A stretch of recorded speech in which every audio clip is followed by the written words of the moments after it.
তো মৃত্যুর ভয়ানক যাতনায় আমাদের ফেলে দিও না। হে প্রভু, আমাদের অন্তরের সমস্ত গুপ্ত বিষয় তুমি জানো। আমাদের প্রার্থনা তুচ্ছ করো না। হে পরম শক্তিমান ঈশ্বর, পবিত্র দয়াময় ত্রাণকর্তা, আমাদের ক্ষমা আমাকে যিনি পাঠিয়েছেন তার তিনি আমাকে ডাকে দিয়েছেন।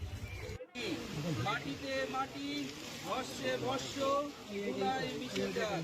আমাদের এই দৃঢ় আশা আছে যে আমাদের প্রভু যীশু খ্রিস্ট তার মহাশক্তিতে সবকিছু করতে পারেন।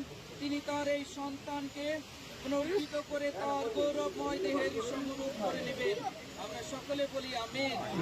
প্রভুর শেখানো প্রার্থনা উৎসর্গ করি।